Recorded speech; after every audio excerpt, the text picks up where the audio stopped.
Welcome to study जुगाड़। आज बहुत ही खुशी खबर कि एत सारा वेट पर आमर OSSC तार रिलीज कर CGL नोटिफिकेशन 2025 ओके बहुत सारा पिला प्रोटेस्ट आउ ये पर आज फाइनाली किसी गोटे सक्सेसफुल रिजल्ट देखा मिली। तो आर नो स्टार्ट रजिस्ट्रेशन स्टार्ट हो डेट हूँ 19 रु आउ एंड हम January 18 ओके। तो तले देखिपे बहुत सारा पोस्ट बाहर। तो मैक्सिमम ये सब पोस्ट बाहर आम सिटी GST ऑफिसर ये 54टी पोस्ट बाहर। तो 58टी पोस्ट ये अच्छी ग्राम पंचायत डेवलपमेंट ऑफिसर।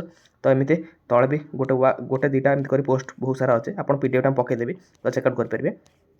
जदि मैक्सिमम को देखा चाहते तो तले अच्छी मैक्सिमम पोस्ट ये junior clerk state cadre officer 255टी, जूनियर असिस्टेंट जो district cadre under water resources पाखे 374टी ओके। आ टोटाल वैकेंसी आमर बहुत ही ह्यूज वैकेंसी 1576टी वैकेंसी आसी ओके। टोटाल एति 48टा पोस्ट डिफरेंट पोस्ट रे। तो ये मिसिक एति पोस्ट आसी ओमेन मान स्पेशल 504टी। तो ये तले देजे केमी कौन पक्का हम आउ कौ सब क्राइटेरिया रोचे ये सब तले डिटेल्स देचे। आटा टोटाल कैटेगरी वाइज कौन के पिला SC ST पिला कैटेगरी वाइज भी डिफरेंशिएट कर देछि से अलग अलग कर देछि। तो ये टोटाल आप नोटिफिकेशन थ्रो गो थ्रो करेंगे OSSC साइट को जाकि आदर ये करेंगे ना मुझे तले मेंशन करदेवी से डाउनलोड करदे ओके। आम तले देखा कि सिलेबस कौन कौन रखीचे कारण बहुत सारा चेंजेस होता है सिलेबस रे। तो टिके वेट करूँ एत बड़ ये देख मिनिमम क्वालिफिकेशन तो आप सब जानते ये एलिजिबिलिटी देती मैक्सिमम एज भी जो लिमिट बढ़ी एज लिमिट 42 पर्यंत अच्छे ओके।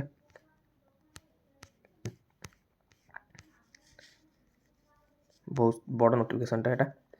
तो प्रिलिमिनरी एग्जामिनेशन जो अच्छे यहाँ हम 150 मार्क ओके। आउ पैटर्न आमर Annex C रे से मेंशन कर मेन्स जमी 200 मार्क पेपर 1 पेपर 2 होगी हम। पेपर 1 ने ओडिया इंग्लिश आउ पेपर 2 रे जनरल स्टडी ऊपर रहा। आम तल को जावा ये जो रही मैथमेटिक्स गोटे स्पेशल जो टेस्ट हम यही पोस्ट मान सब हम ओके। सॉरी ये candidate for service post are requiring for qualify for the computer test oh computer skill test यही पोस्ट सब कंप्यूटर स्किल टेस्ट अच्छी मेन्स पर ऑडिटर जो इंस्पेक्टर सप्लाईज तापर ये सब ब्लॉक सोशल सिक्योरिटी सब अच्छे कंप्यूटर टेस्ट ओके। आम खाली देखीदे चेक करदे कि केते कौन आसुचे ऊपर गोटे बढ़िया थिला कि केते पिला को से नब ये मेन एग्जामिनेशन 1.5 टाइम्स पिला माने सिलेक्टेड है प्रिलिम्स रे। तो भाव पाते 1500 1.5 टाइम्स पिला से मेन्स सिलेक्ट कर नब ओके।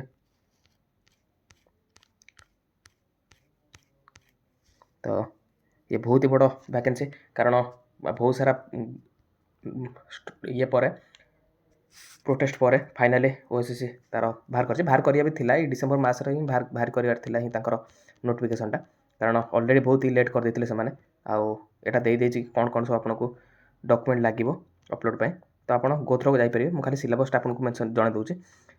अरिथमेटिक एटा होछि details syllabus of main examination एटा डिटेल सिलेबस ऑफ प्रिलिम एटा प्रिलिम ओके।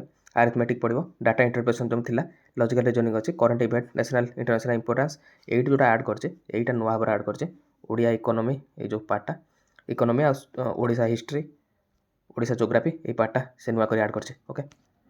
आउ लैंग्वेज पेपर तो एटा मेन रिटन एग्जामिनेशन यहाँ जो थिला हमर कॉम्प्रिहेंशन लैंग्वेज कॉम्प्रिहेंशन एटा सब ओडिया लिटरेचर कॉम्प्रिहेंशन लैंग्वेज आउ ग्रामर ये सब ऊपर पड़ो। तो जनरल स्टडी भी अच्छे कंप्यूटर स्किल टेस्ट भी एटा दे दीजिए किसी पोस्ट सब पोस्ट ना। तो आप डिटेल्स गो थ्रो करेंगे मु आइदर OSSC साइट को जाकि कर दिंतु चेक ना मु पिन करदेवी ओके।